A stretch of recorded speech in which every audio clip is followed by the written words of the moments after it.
अगर हम सोचें कि सफलता की क्या परिभाषा है,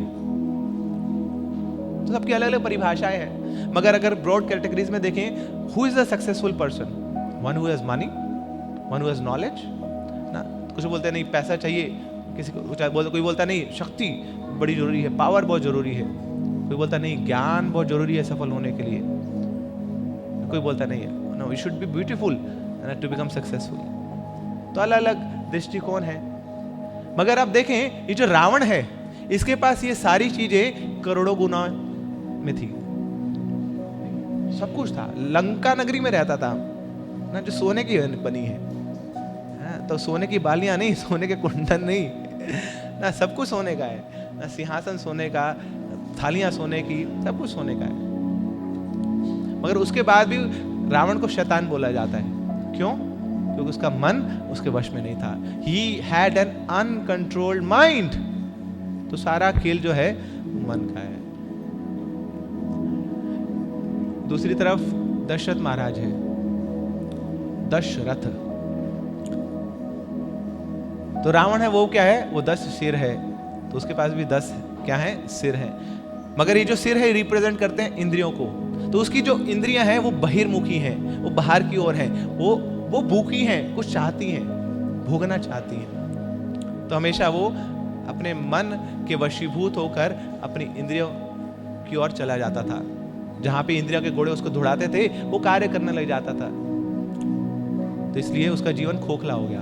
मगर दूसरी तरफ है दशरथ महाराज, उनके पास शक्ति है, 10 रथों को एक साथ कंट्रोल करने की शक्ति है, इतने शक्तिशाली है।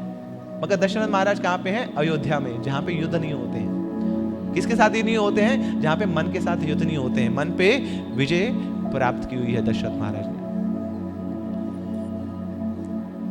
तो भगवान गीता में बताते हैं, बड़े ये प्रमुख श्लोक है, बड़ा प्रसिद्ध श्लोक है। मन मना भव मद भक्तो मदयाजी माम नमस्कुरु मामेव शस्य युक्त एवं आत्मानं मत परायण। मन मना भव मद भक्तो। तो भगवान बोल रहे, क्या बोल रहे हैं? मन मना, अपना मन मुझ में लगा दो, मेरे भक्त बनो, मेरी पूजा करो, मुझे अर्पण करो। तो एक तो मन मना का ये मतलब है कि अपना मन मुझ में लगाओ, और दूसरा भगवान बताना चाह रहे हैं मन मना, इस मन को मना करना भी सीख लो। खतरनाक है ये मन मना, इसको मना करना सीखना है। You should be able to say no to mind. जो हम नहीं कर पाते हैं, उसके सामने धराशायी हो जाते हैं, नतमस्तक हो जाते हैं, कि जो मन कराता है हम करने लग जाते हैं। कभी कभी हमारे चैंटिंग करने को मन नहीं करता है। क्यों? क्योंकि मन नहीं है। चैंटिंग नहीं करते ना, छोड़ देते हम, मन नहीं है। प्रभुपाद जी की बुक्स को हम नहीं पढ़ते हैं, क्यों? मन नहीं है। तो इतने इंपॉर्टेंट प्रिंसिपल्स को हम छोड़ने को तैयार हो जाते हैं केवल मन के कारण। और दूसरी तरफ जो नहीं करना है वो करने लग जाते हैं, किसके कारण? मन के कारण, क्योंकि मन कर रहा है। हमें 4 नियमों को नहीं तोड़ना है, मगर फिर भी तोड़ देते हैं, क्यों? मन कर रहा है। तो जो नहीं करना है वो करने लग जाते हैं, जो करना है वो नहीं कर पाते हैं, किसके कारण? मन के कारण। अच्छा, दुखी क्यों आप? बोले मुझे गुस्सा बहुत आता है। अच्छा, ये गुस्सा बैठा कहाँ है? मन में। तो आपके दुखी होने का कारण भी क्या है? मन है। और देखिए कितना चालाक है ये मन, कहां कहां भटका के हमें ले जाता है, जो चीजें हमें कभी सोची नहीं है। आप सुबह बैठे हैं जप करने के लिए विद फुल रिजॉल्व, आज मैं तुलसी महारानी के सामने बैठ के जप करूंगा। तो आप बैठे वहां पूरे आंखों पे छींटे छूटे मार के बैठे, बोले आज सोऊंगा नहीं, आज मैं जप करके। तो आज जप करने लगे आप ना, फिर धीरे धीरे आपके जो ध्यान है वो तुलसी महारानी के ऊपर जाता है, फिर तुलसी महारानी के से तुलसी महारानी के कपड़ों पे आता है, फिर तुलसी महारानी के जो कपड़े पहने हुए हैं, फिर वहाँ पे देखते हैं, अरे ना इसमें तो लेस तो लगी नहीं है।